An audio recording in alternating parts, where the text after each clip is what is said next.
Okay, and we're back. I think. Rotate my device. You can't turn your phone while live. Okay. Oh, what a morning. Good morning, good morning. You're still with me. Oh, my goodness. Where are we going here? Hold on a sec. I'm just going to have to get this sorted. Donna, thank you for coming back on. Wait a minute. I'm going to just get this sorted. Sandy, you're on. Oh, I try to do everything. Oh, good morning, good morning, good morning. You're good. All good? Yes, well, there you go. There you go. Yep, all good, all good. It's up. I tried to go lengthwise and it just wouldn't let me then. You can't do that. Oh, lovely. Thank you so much for your patience, everybody. Gotta love a bit of technical challenges. I've actually got my phone and two computers sitting on my desk. There's a third one over there too, and desktop. Anywho, lucky I tap, hey. Let's talk this, get this show on the road. Okay, we're talking intuition this morning. And I think my intuition is telling me I am. Hey, Janet, thank you for being on. Let me know if any of you want to get on camera with me. Let me know, because I can actually bring you on now, the new Facebook thing. Okay, trust intuition. Let's do intuition. Same exists the same place as fear. Sometimes we get it confused. The thing about intuition, yeah. The thing about it is we have a one-up, I think, on many of the guys, is that we actually are quite comfortable with trusting our intuition. And that's our kind of way to go. You know, sometimes you can't explain why you're doing things. You just have to trust your intuition. Let me know, have you ever been in a situation where you've just trusted your intuition and it didn't seem to make sense at the time, but when it happened, you went, I'm really glad I trusted my intuition on that. Let me know if that's happened to you in the past, while I share a little story about trusting my intuition. And it was many, many years ago when I was traveling through the US, and we listened to it. Yeah, we do, Sandy. Yeah, totally. Absolutely, Donna. Traveling through the US, and they had a BART strike. It's called BART, which is their underground, what do they call it? Like a metro. And then we're on strike, and we had to get, and I was actually heading out to visit the workplace, I used to work for Safeway stores at the time, many, many years ago, and their head office, I was heading out there to visit their head office, and they stopped 4 stations ahead. And as I came up, nobody would tell me where to go. And no matter who I asked, nobody helped. You know, I look like a young girl in distress. Anyway, this young guy came up and said, look, where do you want to go? And I said, well, I need to go 4th and wherever it was. I think it was 4th and Jackson or something. And he said, I'll help you. And my original thing was, I don't know this guy. I shouldn't walk with him. I don't know who he is. But my intuition was like, I think he's going to get me there. Anyway, he did walk me there. And when we got to the head office, he just said, you shouldn't be walking these streets by yourself, and just left. And when I was telling the story to the people I worked with, they were like, oh my God, like you never know who he was. They really got upset. We don't even let our staff members walk the streets. But I just had this feeling, I just knew that this guy was going to look after me. So there's been some real instances of that in my life. So if you have any really big stories, just let me know. So when you are intending to make your intentions real, our intuition is usually our greatest guide, because it's the thing that heads you in the direction for making the decisions. Your gut is so strong. When we don't listen to our intuition, I've found in the past, is when something goes awry or haywire. So the challenge I see for many people is they often don't just trust it because you'll listen to other people. So that's really getting in tune with who you are, doing that inner work, the meditation, the tapping. So you're releasing the fear. When you're in a situation where you're thinking, is this my intuition, or can I trust this? Is just to tap through it. because it's so powerful. And the eighth one, which is not the final one, but it's the eighth one, is to release all expectation. We don't know what our grand plan is. We have no idea. What I have experienced in the past, and let me know if you have too, is that sometimes you've set yourself a goal and you didn't reach it, but the outcome was far better than what you actually intended. It's like it mightn't appear at the time that it's heading in the right direction, but the expectation, it's like if you release that expectation, we have a saying in our house, we would like this or far greater than I think possible. And we say it all the time. I want this, but far greater than I think possible. And it's amazing the things that have happened, little things, not always grandiose things you'd write home, tell everybody about, but small things that can make an enormous difference in your life. And when that happens, it's like you give yourself the ability to flow and to reach out and kind of stop controlling. That's the word I was looking for. We are not in control, and sometimes we halt. Sometimes we think we are. Sometimes it has to be a certain way. Otherwise, we're not happy with the way it is. And this, I think, comes down to when we're setting our intentions the beginning of every year. Sometimes it takes a little turn to the right or left, whichever it was. I think right's the right way to go and left is, not so good. Took the wrong turn. But it's releasing that expectation. And when that happens, some amazing thing happens. Have you got an experience in your life where you've let go of the expectation something far greater has happened for you? Let me know. I know, with my son David, all those years growing up and sort of having a plan for him to step into, and now looking at his life now, we say, I couldn't have imagined this in my wildest dreams. I couldn't have imagined the life he's living now. I'm going to read this out, Sandy. Our harvest goal when processing with Darren during the week, and he's worried about something, I always say to him, what does your gut say? His intuition, absolutely. And of course, you had a bumper year this year too, Sandy. That was amazing. So, things always kind of turn out the way they should. That's part of your grand plan. And of course, I know with David, to see him now, happily married and having this wonderful job and getting the bonus and pay rise this year, and the boss just absolutely loving it. Who would have thought? Who could have imagined that that's where we would end up? And that's where it's this far greater plan than we could ever imagine. So have that in the back of your mind when you're setting your intentions, adding that far greater than I think possible. Donna, I believe that in order to move forward, we have to trust and release it and allow the results to come in. Yeah, absolutely. Absolutely. I was listening to Oprah Winfrey talk this week on one of her Super Soul Sunday podcasts, and she was talking about this. She said, when I was back in those days when I was a reporter, I couldn't, never in my wildest dreams, imagined where I'm at now. Just had to keep bringing him back to it because it seems to forget. Yeah, and that's the thing about intuition, isn't it? We can sometimes get so stressed, we can get so tightly wound about what we think it should be, that it can be just totally, we can totally miss this opportunity.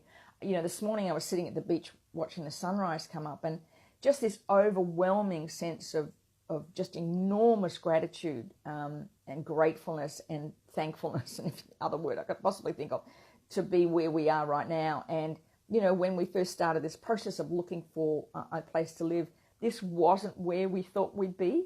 We thought we'd be somewhere else. And so just let go of that expectation. I want to share with you very quickly the last two, because we're going to run out a lot of time today. There's two things the steps that I wanted to add to this, and I've only been thinking about this this last week or so. One is to feel the emotion of your vision. Dr. Joe Dispenza talks about this all the time. When you create the vision, it's important to put the emotion behind it, because that's what gets you through the challenging parts. When you're setting a vision for creating something, what does that feel like? Because our feelings have this incredible part in all this. So when you create the vision, what does it feel like? When you see on your vision board the vision of what you want, what does it feel like? Where can you see yourself? Is it, I've got this great vision of an image, and when I see it, I can just feel this incredible sense of joy, that just comes up. And so put the emotion behind it. The last one, the number 10 point that'll fit in somewhere in this process, is practice meditation. There is to me, no greater panacea for all that ails us than meditation. It is something I have done every day now for 5-6 years, maybe, every day. I'm putting out some bits on. Good, Sandy. Excellent. Putting him on his vision board. It's something I have just sometimes twice a day. I just made up my mind. Awesome. It's something that I do without even thinking about it anymore, and it has become so much a part of my daily habit. I cannot imagine life without it. So I would, if you are not already practicing meditation, even if it's 2 minutes, and there's plenty of apps. That's right, Sandy, got to lead them to the water. Can't make them drink. That it's really important that your meditation. I want to share something that happened yesterday. It was interesting. 3 things happened yesterday to us. Both Jerry and I were talking about it last night when we were sitting outside having a wine. Both of us saw people yesterday in tears. There was a woman down in the park here. Jerry said, just sitting there, 50-year-old, and he saw her, and he saw her in tears, and he walked over, and she got up and she walked away. There was a woman, he was at the shopping centre, and this woman on the phone yelling at somebody, and then she burst into tears and left. And then I walked past somebody yesterday who was obviously very distressed, a young guy, and I thought if he's still there when I come back, I was on the bridge, I'll have a chat anyway, he'd gone. That internal turmoil, it just overwhelms you. That's what meditation does. It helps calm it. It helps you calm that inner voice in you. And with all this stuff about making your intentions real, it really comes down to what goes inside you. It's about making meditation a daily practice. So you've got your 10 steps now. Make a decision. Create a vision, feel the emotion now, plan the implementation, take action, practice meditation, overcome limitation, ask the right questions, trust your intuition, and finally release all expectations. That's the 10 steps to making your intentions real. We're going to do a very quick tapping this morning to trust your intuition. If you've got something at the moment that's challenging you, maybe put that, if you've got a question, if you've got a challenge that you've got, just put this out there and make this part of this tapping this morning about trusting your intuition. I want you to feel the emotion of this, whatever this challenge is, if it's confusion, if it's doubt, and we're going to reframe this with trusting your intuition. Alrighty, here we go. We're going to do this quickly. Stay with me, whatever that challenge is. Even though I have this challenge right now, a little bit of doubt, I deeply and completely accept myself and how I feel. Even though I'm struggling a little bit to find this answer, not really sure which action to take, I deeply and completely accept myself and how I feel.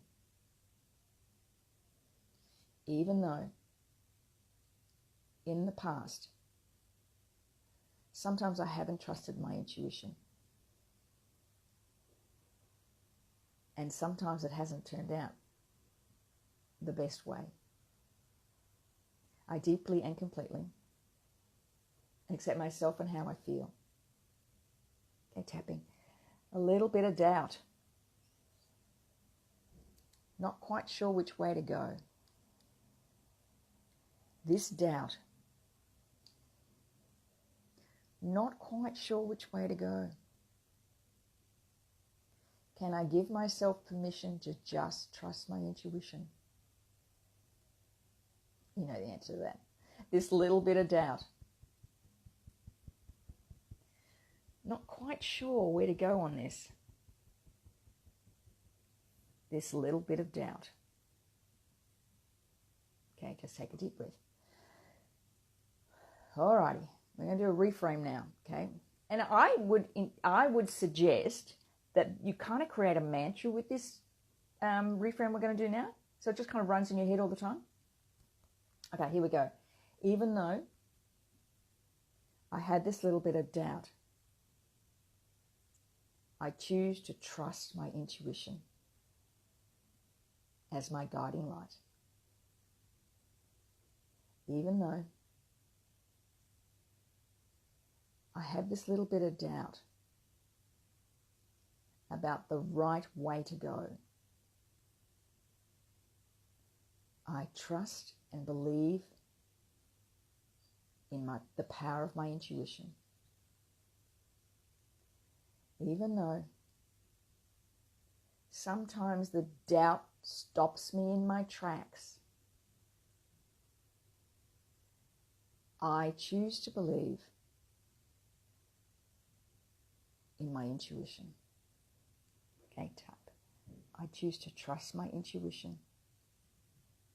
I choose to forgive myself for all the times I've not trusted my intuition. I know the answer to this. I trust implicitly in my intuition. I choose to believe in an outcome far greater than I think possible.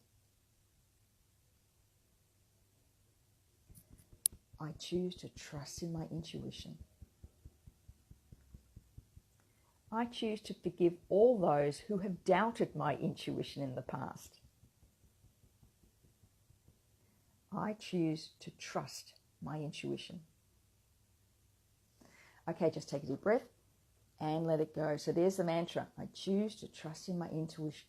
I choose to believe in an outcome far greater than I believe possible. Choose that as your mantra. Have that going on and on and on in your head. Make this part of the mantra. Alrighty, just a little word about, how'd you go, by the way? Let me know how you went. I was like, oh, thank you for the hearts. I can see the hearts. That's lovely. Thank you. All right, just a little bit of a word about next week's show. Next week's show, the topic will be why we don't feel comfortable with selling, and the number one reason why. This came up a lot with my, thank you for all the hearts. This came up a lot with my, oh, this is lovely. Oh, I feel so special. Thank you very much, guys. Came a lot with my clients this week. Fear of rejection. How do we overcome it? How do we deal with it? And how do we get better at not only selling ourselves, and that can be even just putting an idea forward, that can be creating more clients, that can be feeling comfortable in asking clients to be part of you. So next week's show, thank you, Donna. Yes, really, really powerful. How do you overcome that fear of rejection and why it's there and what you can do about it? I look forward to seeing you next week. I'm going to pop in the links under here, a link to if you want to book a 30-minute strategy session with me this week. I only have one spot left this week. So if you're interested, we will do that. Fantastic. Yes, I know, right? It came up a lot, as I said, with my clients this week, and I thought, I think this will be a great topic for a Facebook Live. So next week, join me for a great big Facebook Live. Thanks, Debbie. Thank you, everybody. Have a wonderful, wonderful weekend, and my love to you all. See you next week. Have a great week. Bye for now.